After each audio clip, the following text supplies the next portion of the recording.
I make a very, very strong and a conscious effort to be as balanced as possible and try to steelman the opposing side.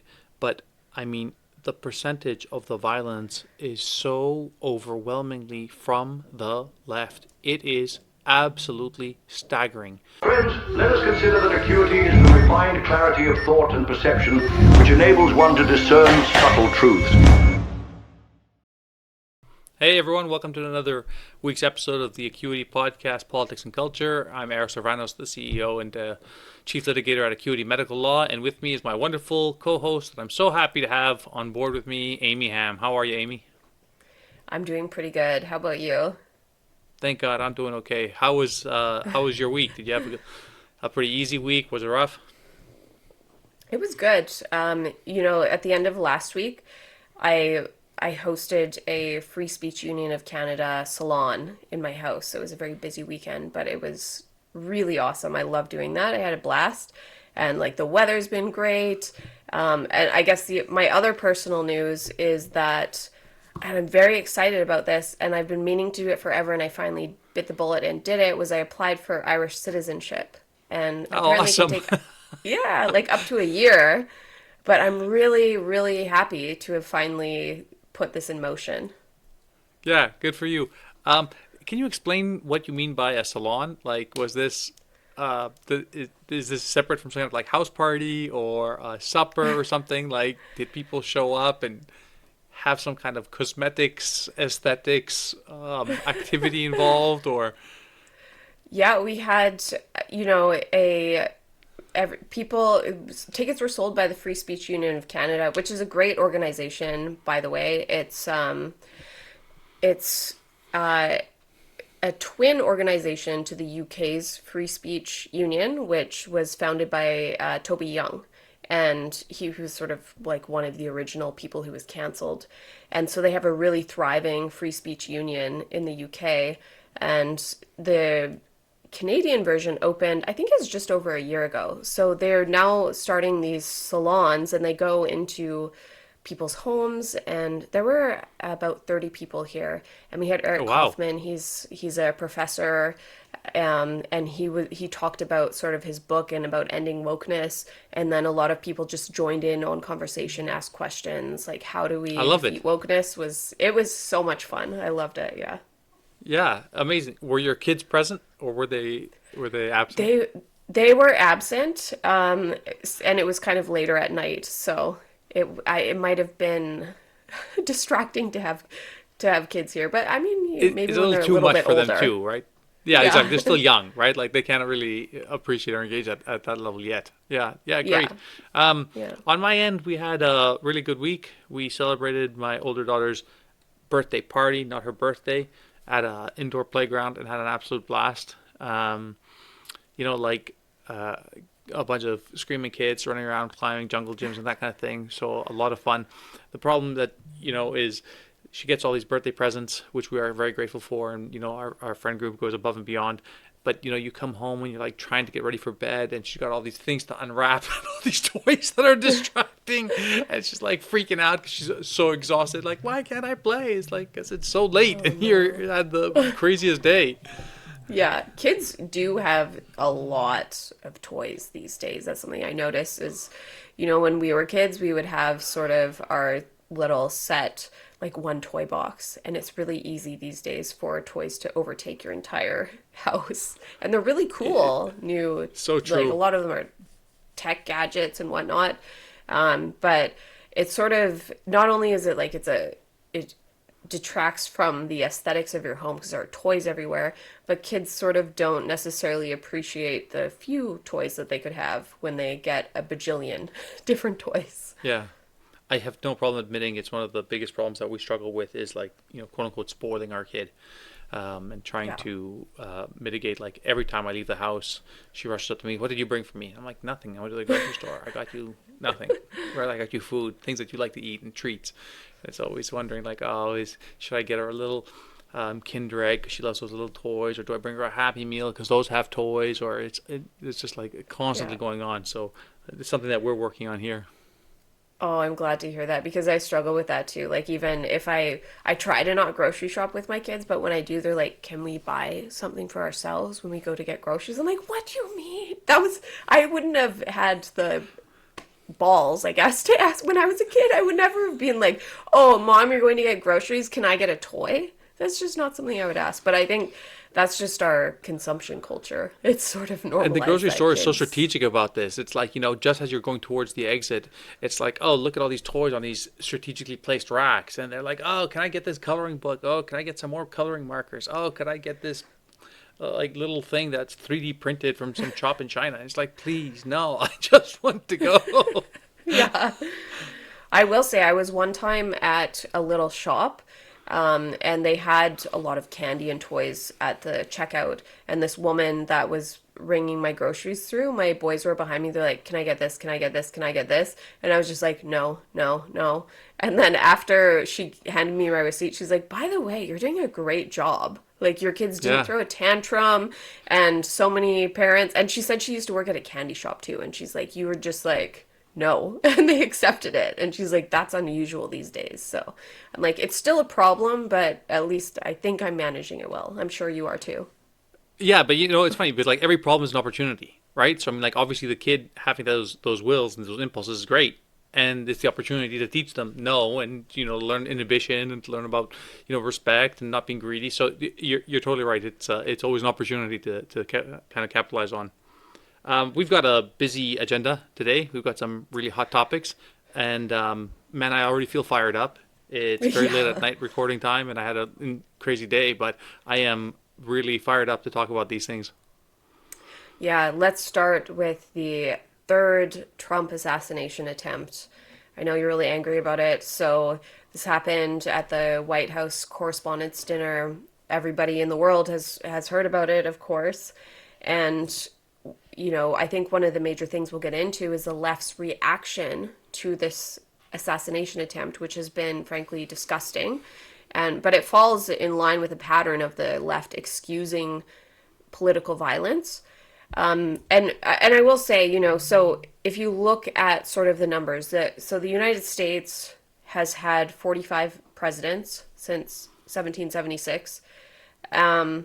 They have had 18 assassination attempts on presidents, which include the four actual successful assassinations of Lincoln, Garfield, McKinney, and Kennedy.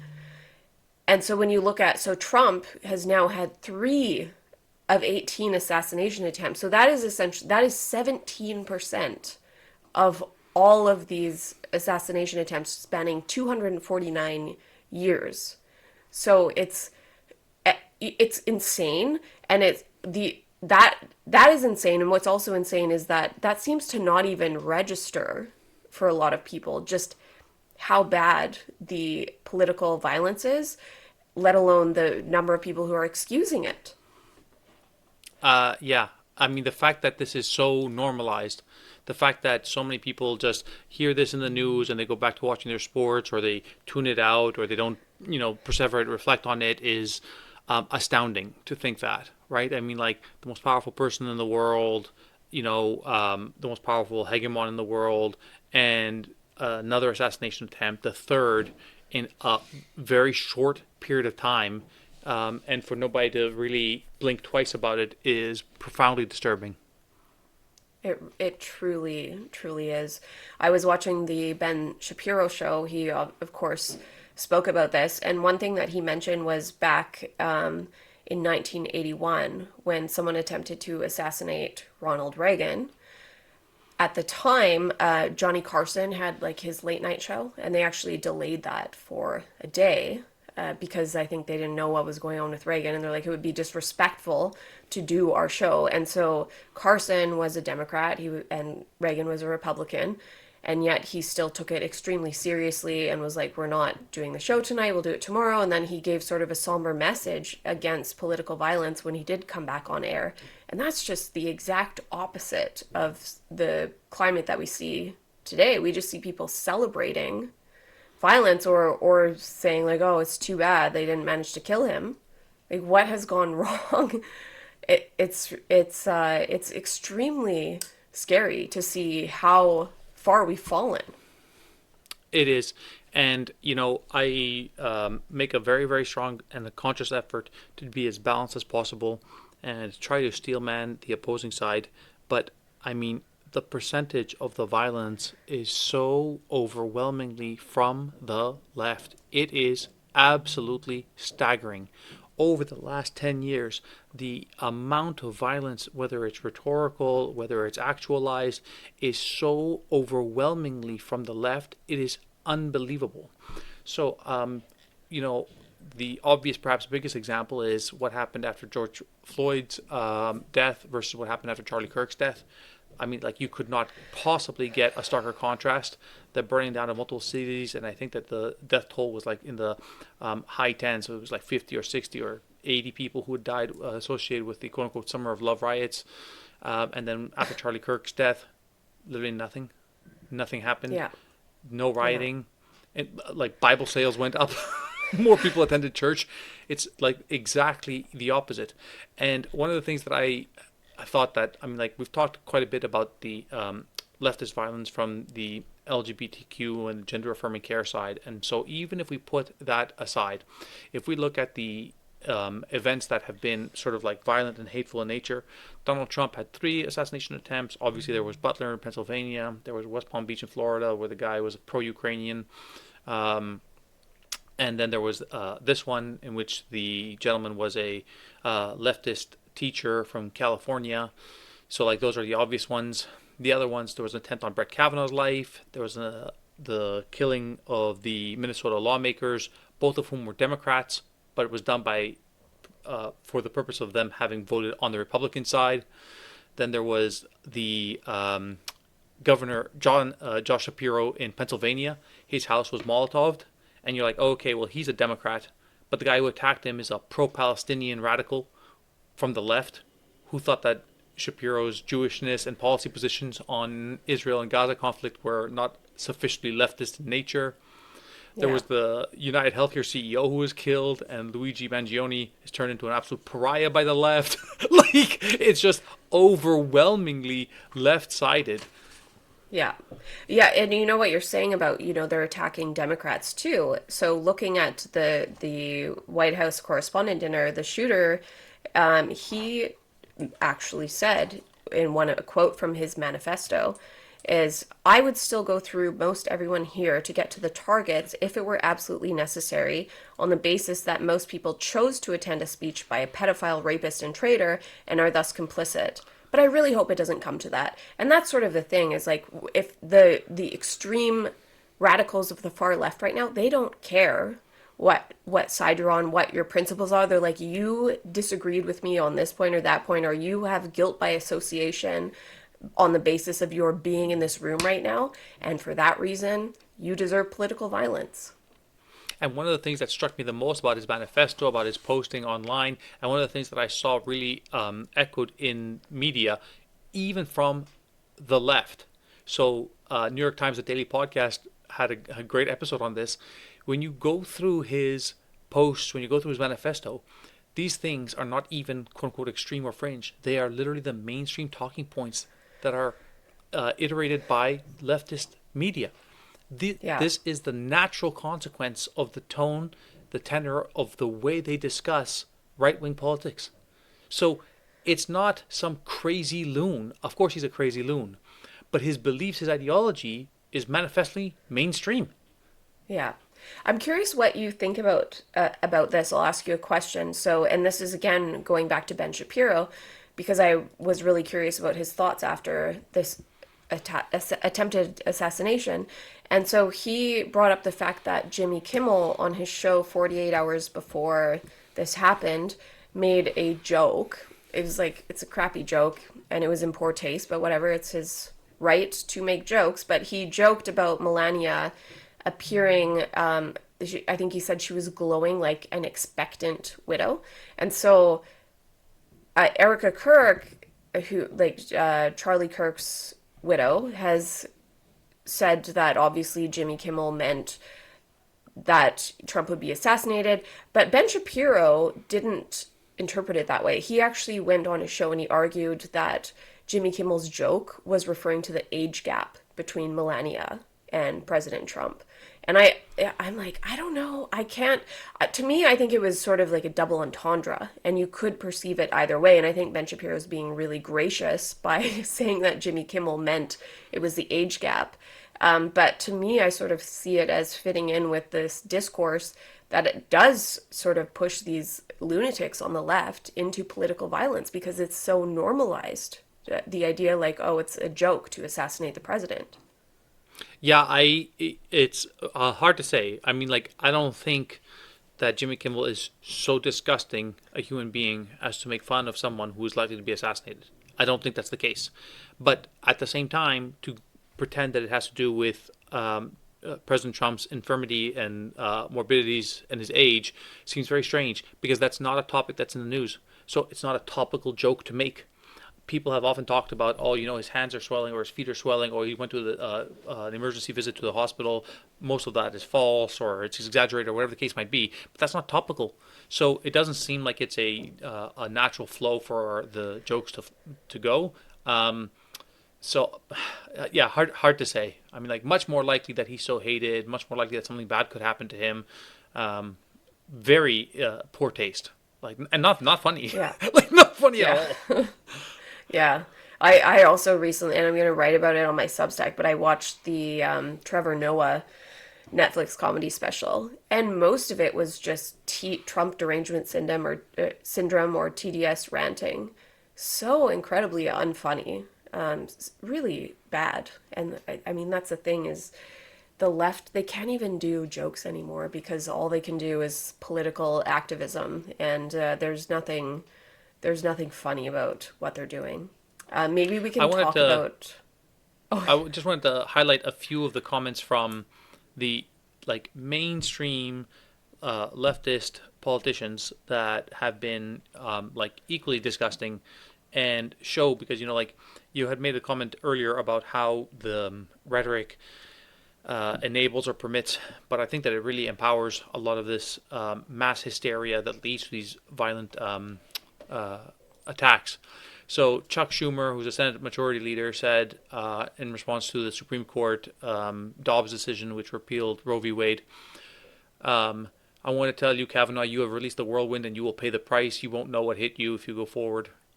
And obviously the decision passed, and then there's an assassination attempt on Kavanaugh.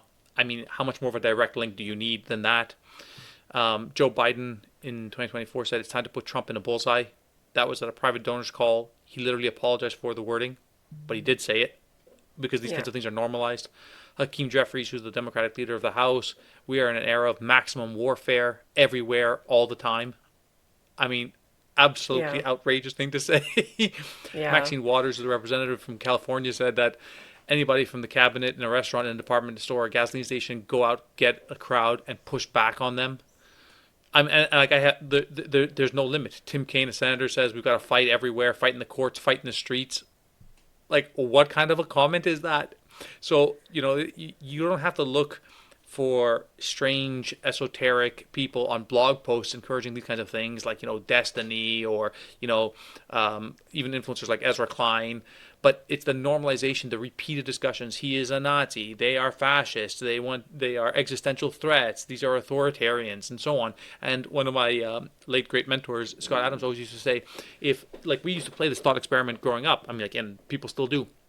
If you had a time machine and you could go back in time and kill Hitler as a baby, if he was 5 years old or if he was 1 year old, would you do it? People sit there and hum and haw, and you're like, well, he's evil, he led to mass atrocities, and but he's innocent at that time. But the same thing applies today. If you have the opportunity to stop someone that you honestly believe is a Hitler-esque figure, what is the limit that you would go to stop that? And so it's the normalization of finding your political opponents to be so extremely hostile that anything is acceptable. Yeah, and look no further than the way that this would-be assassin signed his manifesto as Cold Force, friendly federal assassin, Allen, as though he just thought he was doing a good service for the rest of humanity and for the rest of Americans. I think what I struggle with is I'm I personally am a free speech absolutist. So while I find so much of this rhetoric disgusting and inappropriate, especially when it comes from elected officials, I don't want to clamp down on legal speech, but I don't really know what the solution is when you see that there's such a disaster of discourse and that it's so polarized. And that I agree with you. I think there's a direct link between the state of our discourse and the fact that the left now feels emboldened to commit political violence, either to commit it or to excuse it or to laugh at it, whatever. And I honestly don't know what the solution is. It just feels like a complete mess that our civilization is in. Yeah, I agree with you. I don't think it's appropriate to legally or legislatively clamp down on these kinds of things. It should be your right to be able to say these things. I just hope that the citizenry looks at it in such horror instead of embracing it as normal, that the culture pushes back against it rather than some kind of like top-down authoritarian perspective on these kinds of things are inappropriate. And it actually brings up Yeah. a really good one. I don't know if you saw, but James Comey was indicted for a second time. The first time he was indicted was a few months ago. He is the previous head of the FBI that Trump replaced in term one, and he was part of the Russia collusion hoax, and he was part of like all these kinds of ways and sabotage to try and get at Trump. And he was indicted principally for enabling and empowering harm against the president, in that he posted the 8647 meme on his Instagram that he allegedly wrote himself on shells on a beach as he was going for a walk. And 86 implies assassination, and 47 being the 47th president of the United States. And it kind of it walks that line that you're talking about, right? Like, do you want to indict somebody and federally charge them for this kind of conversation or this kind of expression, even though it's disgusting? Is this the right response, or is it not? Yeah, it's hard to say. And I think that that number was on the T-shirt. There was a guy who was just fired from a major healthcare company for responding to the assassination by wearing a T-shirt with those numbers, and that he got reported. I think Libs of TikTok reposted his post on X, and they always go super viral. And since then, his company has announced that they've let him go, which kind of leads me. I did want to ask you about, what do you think about this sort of cancel culture when it's now it seems like the right is able to enact a little bit of this quote unquote cancel culture on the left when they're doing these really unhinged things, which, typically we would see it happening to people on the right for the mere fact that they express dissenting viewpoints. Not that they, condone violence or were inciting violence, but how do you, or do you, make a distinction between when the left does it versus when the right does it? It's a little hypocritical, but I think that the devil is in the details. I think that somebody parading around glorifying the assassination and the death of Charlie Kirk, that is not the same thing as somebody online saying, well, I don't know, we should send more money to Ukraine, or I don't think that COVID vaccine mandates are reasonable. You know what I mean? Like, to me, they're like peer pressure from culture, peer pressure from society, whether that's from an employer or institutions or whatever, is totally appropriate, right? Like, we don't want people who have like deviant behaviors to feel as though they are welcome and easily integrated as part of society. We want a sense of shame and guilt, right? Like, we don't want the serial alcoholic wife abuser walking to church and everybody like, oh, here he comes, oh, that's okay, this is a place for you. You know what I mean? Like, a sense of shame, guilt, ostracization is really important as forces to try and support good behaviors in society. But there is a limit, right? Like, Aristotle famously says that all justice hinges on proportionality.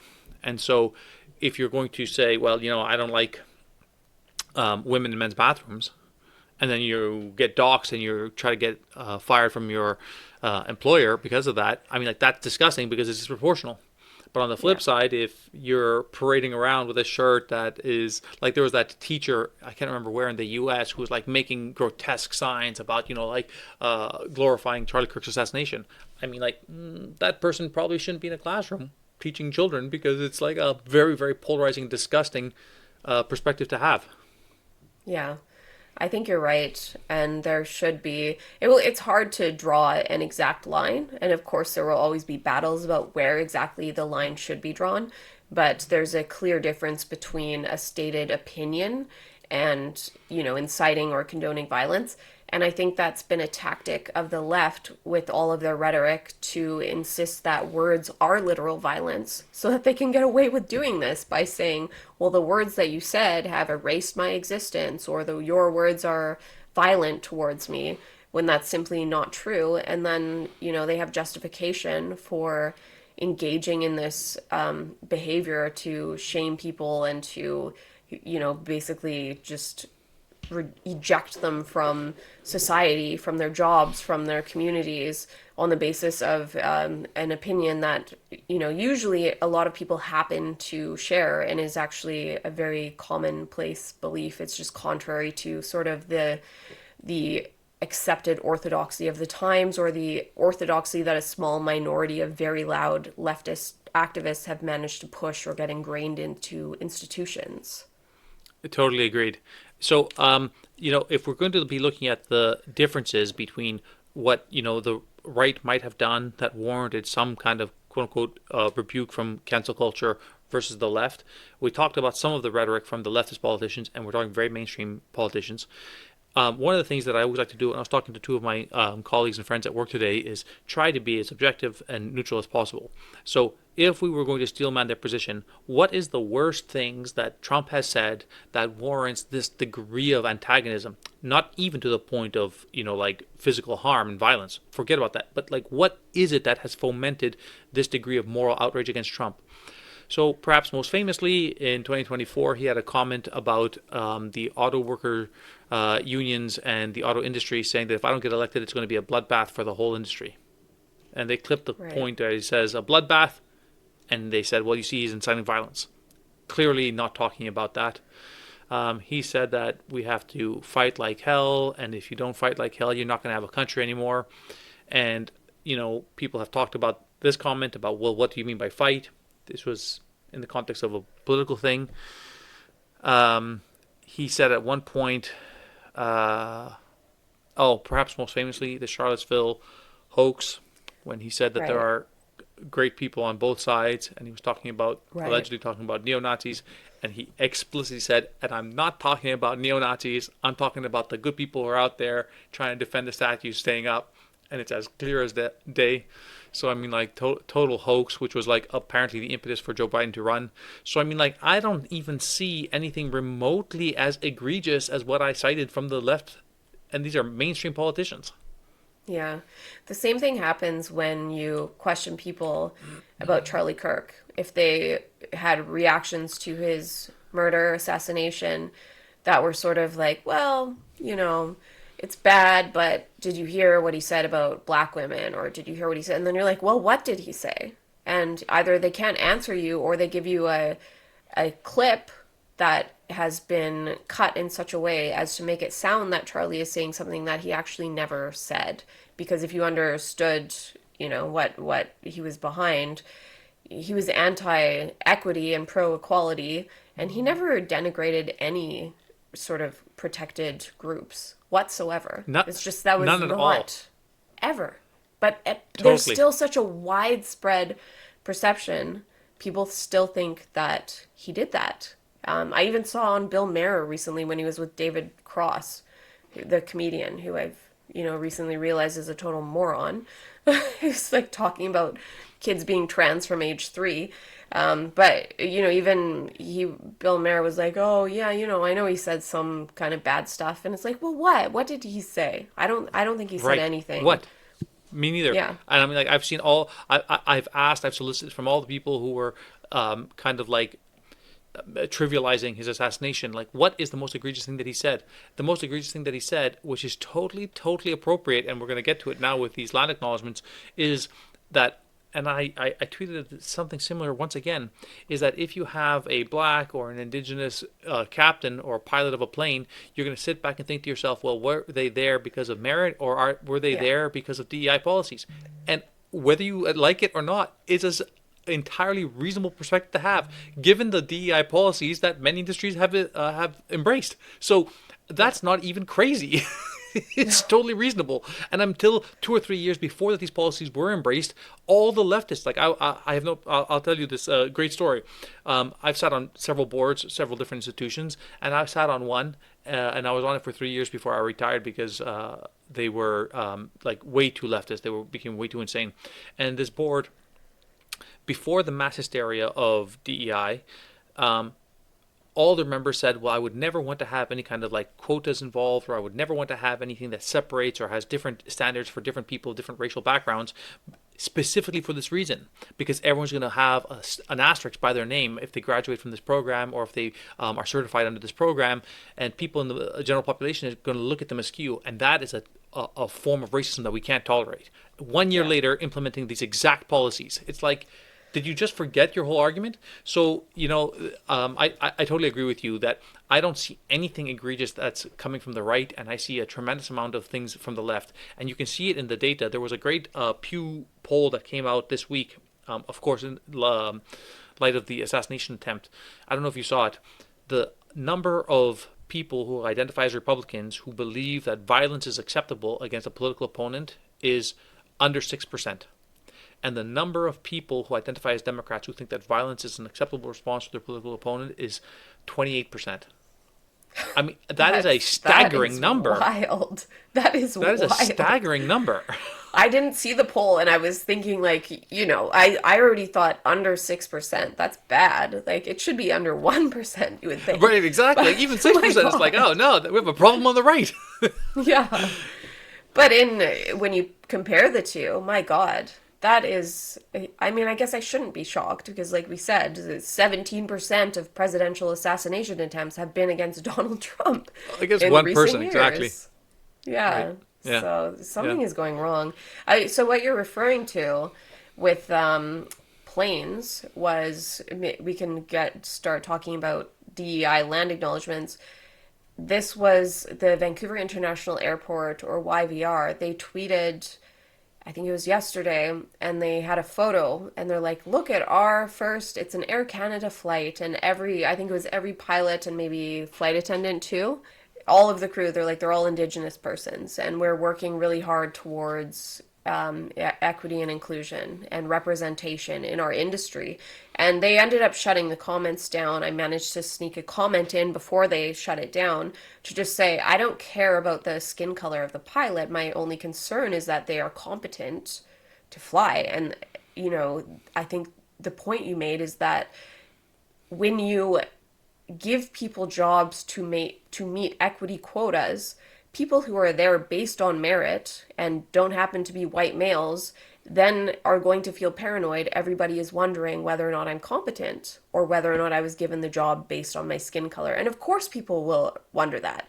And so it's like, it's not only racist to hire people on the basis of their skin color, but when you do that, you cause further racism because so many people will look at anyone who's not white flying a plane or doing whatever other job and go, oh, are they competent, or were they given a job because of who they are?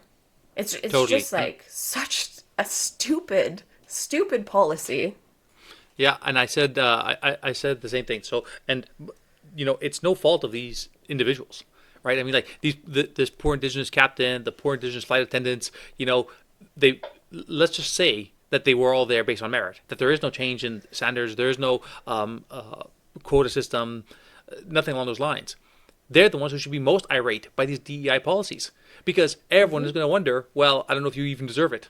And now that poor person who busted their ass, who studied so hard, fought against all of the systemic inequities that they faced, whether from the history, legacies, traumas, whatever it is that their backgrounds that they overcame, now it's all going to be trivialized and put in a different category, all because crazy leftists who are not Indigenous have completely polluted their merit with their DEI policies. So in 2005, if we had seen that same tweet, I mean, like assuming Twitter was around back then and so on, if you saw that news, you would sit and think to yourself like, wow, that's great.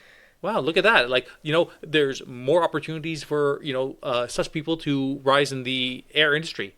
And now today, because of shitty leftists, we get to look at these people who almost certainly deserve to be where they are.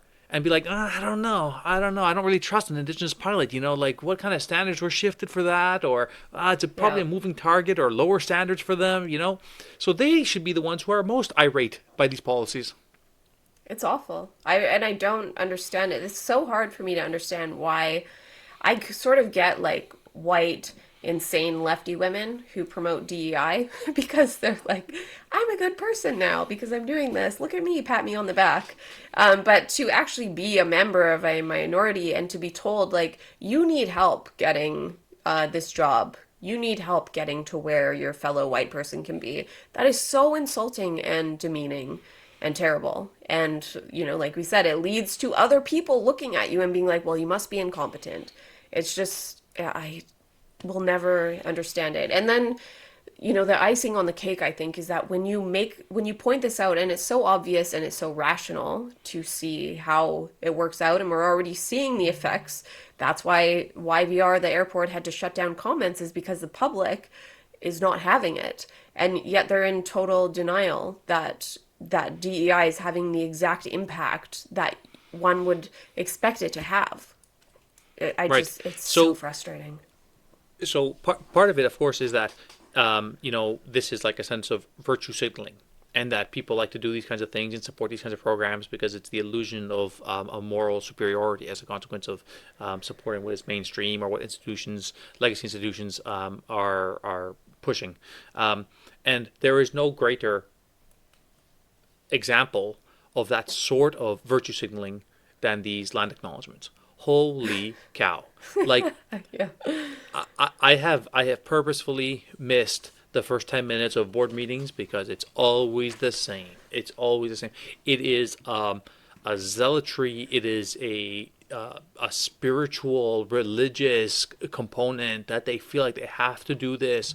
And Yeah. what is it meant to even accomplish? What is it doing? What is the point? We do not do any land acknowledgements at Acuity Medical Law. We will never do it, ever. That is not a thing. That is not a thing here. That is for sure. Like, what is so the right. value of this outside of the Yeah. fact that you are trying to promote a moral superiority by doing this? I mean, if I was First Nations, if I was Indigenous, and I was sitting in one of these meetings, and it's the first time they do it, and the second time, the third time, and the 10th time, and the 20th time, and the 50th time. I mean, do you not feel ashamed by this constant dogma? Like, Yeah. I would be so pissed. Imagine, like, okay, so Greece was under Turkish occupation for about 400 years. And imagine if I was in every meeting that I went to in high school, or if people were like, this is in recognition of the Greek occupation. I'd be like, can we shut up about this, please? Please? Can we just move right on past this? So, Yeah. I don't know, who is it for?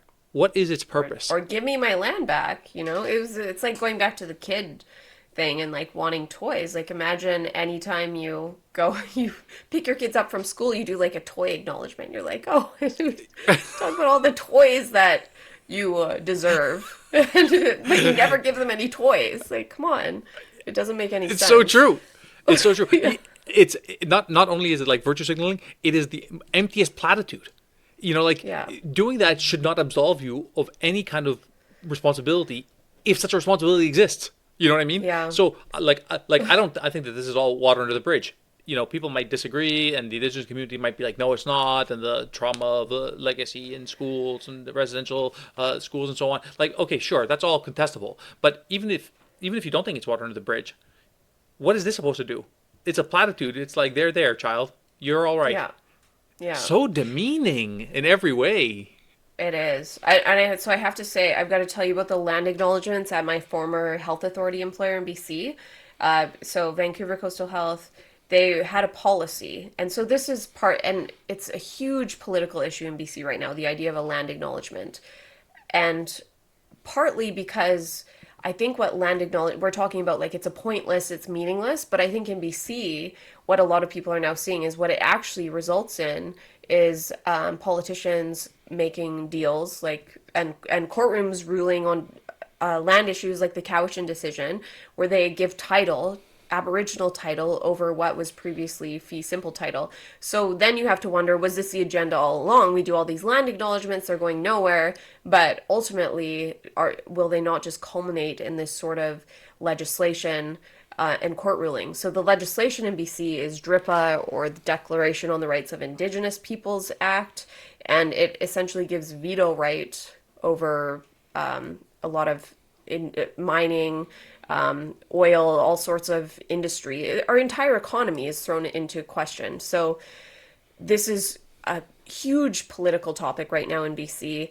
And then one of the easy things that I think potential leaders of our BC Conservative Party are talking about are land acknowledgements.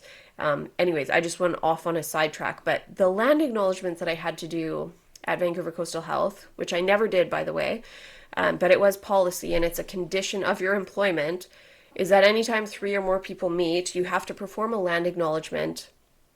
And then they also had managers attend this course so that they could create their own personalized land acknowledgement. And so you would, before you gave the sort of standard, we're now gathered on the blah, blah, blah, whatever lands, you had to have like this personalized anecdote about what reconciliation meant to you.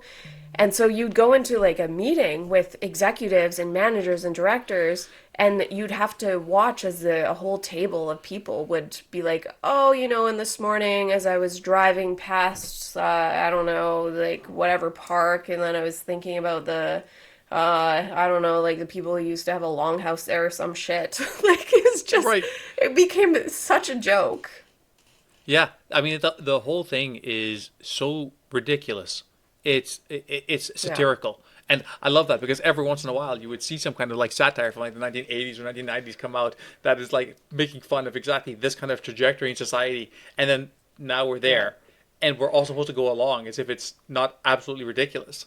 You know what I mean? There is. I mean, like, yeah. you sit in one Mark of these meetings and you shake your head. It's crazy. It's so crazy. And you can tell how uncomfortable everyone is and that everybody's like just dying getting their land acknowledgement out and they feel so awkward. And they know that it's a stupid thing to be saying, but they're doing it anyways because it's a condition of their employment. Maybe Mark can play us this clip. It's a CBC clip from, was it 2015 or something? And this would never air on the CBC these days, but this sketch show, Baroness von Sketch, actually did a little sketch comedy bit about land acknowledgements. Before we begin this evening's performance, we would like to acknowledge that this theater stands on territory of the Anishinaabe, the Haudenosaunee, the Huron-Wendat, and the Petun First Nations. We are also mindful of broken covenants and the need to make right with all our relations. And now, please enjoy the show. I'm so sorry. I'm so confused. So, whose land are we on? What are we doing? It's a dialogue. How are we making right? Well, there's a plaque you can read in the lobby. I don't understand. I'm getting a message from the stage manager that we need to begin the show, so please take your seats. Have a good time. Sure. And so anyways, the video, it only makes the point that land acknowledgements don't end up giving anything to Indigenous persons. And, that's not that provocative to say because the insinuation could be that they deserve to be given a lot of things that they're not being given. But even so, the CBC would never even make that joke today. So and that's from 2015, you said. Yeah. I think it's, Yeah, I'm pretty sure it's 2015, yeah. Can you imagine, like, I thought that, some of the British ones that I've seen sort of like down the, like prophesying what DEI policies would look like, political correctness consequences are like, I thought those would be like the 1980s, 1990s. I mean, 2015 is like yesterday. Yeah. It's just a testament to how brief, how recent this window of hysteria is.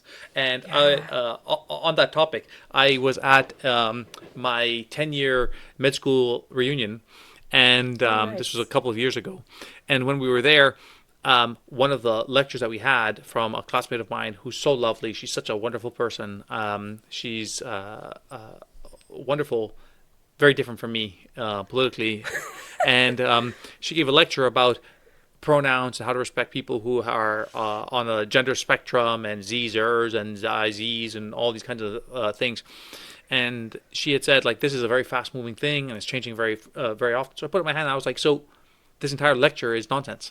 like in a week from now, everything you said could be wrong. And she's like, oh yeah, it could very well happen. I was like, so this is not rigorous. Like, what are we talking about, right? And it's such a testament to the fact that like these land acknowledgements, you know, in a year from now, we could be looking back and be like, oh yeah, we did that phase, and it is what it is, and we're done. What she could have said instead is like, when a leftist tells you to say or do something, you do it, or else. Bingo. And that's the insinuation at the bottom of this, right? It's like, who controls the levers of power, and what is it that you have to do to maintain the graces with the institutions thereof, right? And I mean, that's the whole point. It's crazy. That was a little bit of a moment of levity in and of itself, because I think land acknowledgements are quite farcical and stupid. Oh, maybe I'll just ask, have you ever done a land acknowledgement? Personally iterated the words? Yeah. Yeah, no, never. And I think that I would have to be threatened with the death of a loved one before I would. Yeah. I haven't done one either, and I somehow managed to do it despite being in this organization where it was a condition of your employment because it was policy. And I'm just surprised that I wasn't, because I was reported, obviously, for my political beliefs outside of work. What else could have happened to you, Amy? Yeah. But you know what made it easy is that you're in an organization, and most of the people that get up into leadership and management are woke people. So you can be in a room and you can expect that there's someone else there who's vying for the position of most woke person in the room, and they're jumping on the chance to do a land acknowledgement, and then you're like, great, it happened, and I don't have to do one. So yeah, I never did there's one. always somebody there to do it. Yeah. The whitest, most female person in the room is generally the one doing it, sadly. That is a conversation for an entire other episode. It's like, why is that the case? Why is it so perfectly stereotypical that, you know, in a lineup of 100 people, you're like, I bet you I could line up purely phenotypically who is the most of the least woke. There should be a research study on that. Okay, so our actual moment of levity. Okay, this is nice. Time for some levity. And we need a sound clip for this, right? We should get a sound clip for this. We should get a sound clip. Time for some levity. So, Mark, let's bookmark that idea. Not bad, Mark. It's very, very peaceful. Mark, our producer, just like pulling that out of nowhere. Good job, man. Yeah, that was awesome. It was, or you could use your Latin singing, Mark, because he does sing in Latin too. Latin rap, cool. You know, we gotta find a place to put that. Speaking of Mark, we're going to talk about the worst show that he's ever seen in his entire life. as someone who watches a lot of TV, that's what he said. And that's trashy reality TV Temptation Island. There's a new season that's out on Netflix right now. Temptation Island, the premise of the show is completely ridiculous. They send couples there. Generally, they're in this couple, one person is more committed than the other. And the point of the show is they go on this island, they break up, they move to separate villas, and then they stack each villa with singles of the opposite sex and tempt one another. They ply them with alcohol, they send them on dates, they do, we're doing a body painting challenge today, that sort of thing. And so the idea is that they try to lure them into having new relationships or having sex with all of these single people who are all really attractive, super fit, and the notion is that it's supposed to strengthen their relationship somehow or potentially break them apart. The host is this guy called Mark Wahlberg, who used to be, not the actor, but he used to be a game show host. And he really, hilariously, in my opinion, acts as like a counselor towards all these people, as though he's there like this father figure helping them out. But the show is just really like psychologically manipulating and messing with these people, and they're under so much stress, and they show them clips of like their partners doing things with people in the separate villas. What is your take on this? It's such a crazy show. Okay, so I love it, and I'm going to tell you why. Okay? Yeah. So first and foremost, we've talked about it before, but reality TV has multiple layers of analysis and enjoyment. So, I mean, at the most superficial layer, right, It's oh, I like the drama. Oh, I can't believe she said that. Oh, I can't believe he did that. Oh, like so. That's the most superficial layer. But there are many, many subsequent layers, more meta layers, if you will, right? And at the most meta, it's how society in different countries are responding to the different versions of their own reality TV. So contrasting Love Island Germany versus Love Island UK versus Love Island Australia versus Love Island US, and seeing how those different nations and different cultures go through the same experiences is fascinating. So that's at the top level. And there's an entire range in between, because there's a gamesmanship about who's going to win and how you clout chase and who gets influencer points and what kind of deals they get, what does society support and enjoy versus condemn, all those kinds of things. But if we are going to talk about purely, let's say, the mechanics of Temptation Island, a few things struck me. First off, you're totally correct about Mark Wahlberg. Where I think we might disagree is that I think that he is spectacular. I think he is one of the best show hosts because he is so authentic, and he does such a great job in this counselor role. And he has, as far as I know, he has no certification for this at all. And it goes to show that, of course, there are the like top 1%, top 2% of counselors, but the vast majority of counseling is therapeutic listening, and you know this better than anyone, right? Like when I was in residency and my fellowship year, everyone was always asking, well, how do you do CBT in a 15-minute or 20-minute appointment, and what kinds of things do you say, and how do you do DBT, dialectical behavioral therapy, and so on. And the professor always used to say, just listen first. Just listen. And Mark Wahlberg listens so well, and he asks such insightful, engaging questions because he's actively listening, and that is an excellent model for how you can go about engaging with someone in extremely high-end, tense situations, right? So I love that guy. I cannot give that guy enough credit. You're right. He's extremely skilled. And when I called him a counselor, I didn't mean it in like to denigrate him. I actually think he is skilled at that, but it's just ironic that he's doing it in this situation where they're like intentionally messing with people's emotions and hearts. He's like, it's the production value around Mark Wahlberg, right? It's like, why did you pick those scenes to show the people, right? Like you're trying to drive a wedge between people, and that's where unfortunately the show really falls apart. Okay, so two other things that I want to say about this. The first is that the one thing that I dislike a little bit about it is that a group of very good-looking guys come in to tempt the girls, and a group of very good-looking girls come in to tempt the guys. And one of the things I dislike about that is, whether we like to admit it or not, there are tremendous biological differences between men and women. Men are very superficial in nature.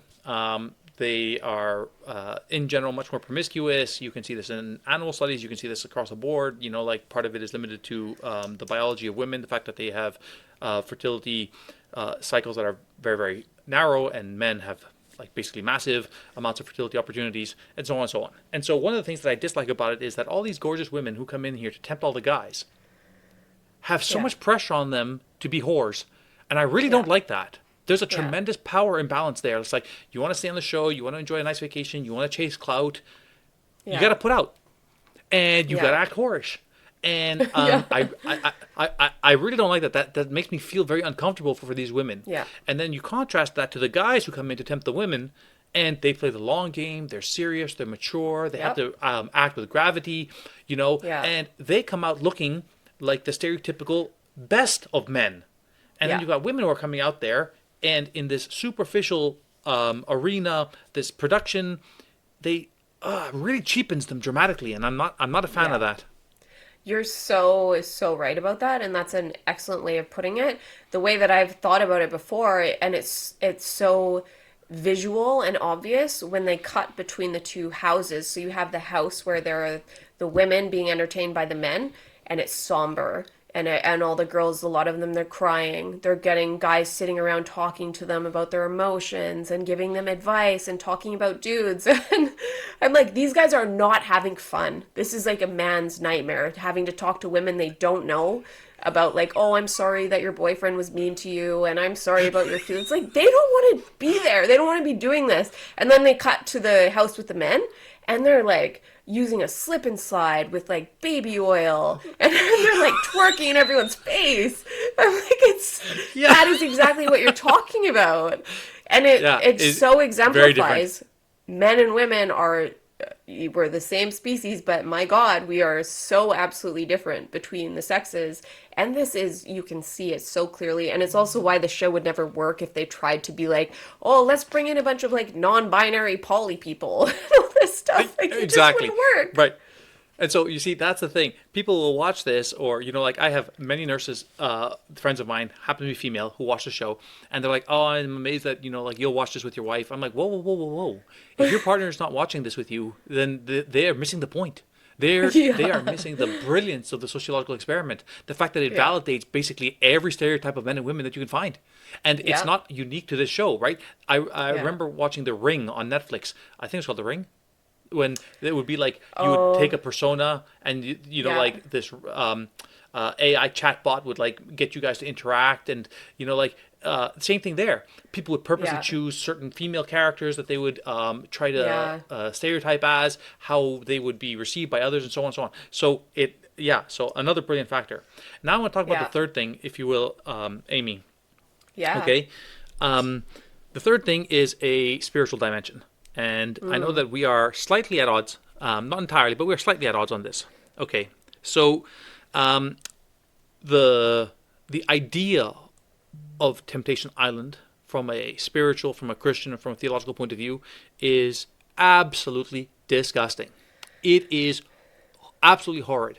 One of my favorite things about, one of my favorite passages in the Bible that I think about, I reflect about quite often, is Jesus saying, if your eye causes you to sin, cast it out, because what's the value of your eye compared to your immortal soul, right? And so there was a great Instagram reel that I saw, and there was a very attractive young Asian woman saying, of course I would cheat on my husband, of course I would. If I go out to the bars and I'm drinking excessively and I'm doing all these kinds of things, of course I would. That's why I don't do those things. Because why are you inviting temptation? Why are you pursuing temptation? Right? Yeah. Why are you choosing to test yourself repeatedly? And why is that testing of yourself glorified? And you see this in these men who are like there's this one African American guy, and he's like, time to be selfish, time to test myself, time to really embrace the challenge, time to see what I can do. It's like, no, my dude, no. Yeah. Don't do that. That's wrong. Why would you possibly do that? Avoid temptation. If you see temptation down route A, choose route B. Yeah. Right? So I think that there's something to be said about the entire idea about it that is actually really, really subversive to society. And the other component about it that people are always saying is, it's time for you to be happy. It's time for you to do what you think is right. It's time for you to, pursue what means the most to your happiness. Happiness is such a fantastic illusion. Fantastic illusion. Happiness is so fleeting. Meaning is so much deeper. Personal satisfaction and reward is so much deeper. Abstinence is so much deeper, right? Yeah. So, I always draw the analogy. I bet you that Mother Teresa was surrounded by misery all her life, right? And I bet you she died smiling because her life was so profoundly meaningful. Yeah. And then you have these people who are being encouraged, like, be promiscuous. Oh, you know what? You've been with a girl for 5 years? That's okay. Go and bang this chick in the shower. You know what I mean? Like, you should be doing your best to avoid those temptations. You should not be counseled or supported by your social circle to be like, yeah, man, now's the time for you to do what you think is right for you. So shallow, right? It morally is extremely bankrupt. Shallow. It is, and I agree with you there. It is, and it does, like you said, it brings out the worst characteristics of both sexes. Something else that I thought was interesting, and maybe this will slightly change your opinion of Mark Wahlberg. Speaking of, well, no, it won't change your opinion. This actually reinforces what you just said. But I saw he was quoted, he's been married to his wife since 1987. And he actually said that he brings his wife on the show. She's present throughout production. And he said that it keeps him grounded. So that's probably what you're referring to. It's like, she probably is like, I don't want you going off to produce this show and to be around dozens of, and all of these people, they're in their 20s. I think that's part of it, is you sort of, it's more permissible to behave like this in your 20s. You sort of grow up and figure out that like meaning is more important than instant gratification as you get a bit older. Totally. It's a growth component, right? It's a coming of age component to it, right? Like, and as far as I know, none of these couples are married. You know what I mean? So even Yeah. the nature of the relationships aren't even all that serious. And I don't want to denigrate the show. I think the show is absolute fire. Yeah. I love watching it. But what I only want to draw that the moral lessons that society should take away are not the ones that are suggested by the show, right? Yes. And I am by no Yeah. means a saint. I have no problem admitting that. I have been a bad dude, and in the most Christian way possible, I continue to be a bad dude. We are all very, very far from grace. But, right, it's like, what are the things that we should aspire to? The aspiration Yeah. should not be happiness. The aspiration should be much grander than that. I couldn't agree more. I wonder if after this conversation, if Mark, our producer, has changed his mind about this being the worst show. Like it's I when I watch reality TV, I say I'm studying for my PhD in anthropology. No, it didn't change his mind. No, it's so bad. Like it's like they're not normal people. Like the people that are hired to be there are sex workers. They're not people looking for a relationship. These producers put a bunch of sex workers together with these people, and then you see a 2-minute cut of a 2-hour long like meeting that they just like cut together to like make character archetypes out of these people, so people will find it more interesting. Something to be said about that, because at the end of the day, the purpose of it is the attention fixation, right? So they just Yeah. want people to continue to watch and to be fixated on it. And it's so overproduced that Mark is not wrong that this doesn't actually reflect what normal society is supposed to be like. But there's Yeah. something to be said about that too, Mark. It's because why is this so gripping? Is it because of all the cliched components to it, right? Is it because of the production quality? Like what is it that like obviously they're attractive people. Obviously they're in like crazy situations, and there's an allure or interest to that anyway. But trying to dissect and analyze that, I totally agree with you. This is a anthropological dissertation. Watching And these it's kinds great. of shows. It's great. Like I watch it with my boyfriend too. It's great watching it as a couple because you can, sometimes you might fall into sympathizing with one sex over the other, and you should be reality checked by a person of the opposite sex there too. So Totally. gonna Yeah. keep watching Yeah, it's a this great couple of trash TV. So, a great moment of levity, and we welcome your comments below. A lot of you guys who watch leave comments, and we are very grateful. I look at them, Amy looks at them, Mark looks at them. We talk about them. They are stimulating, they're engaging, and of course they are they provide an influence in the direction that you guys want us to go. So please leave your comments, like, subscribe, repost, tweet, whatever it is that you're supposed to do. All those kinds of things help us. And Amy, thanks again for another great week, and we look forward to the next one. My friends, let us consider that acuity is the refined clarity of thought and perception which enables one to discern subtle truths.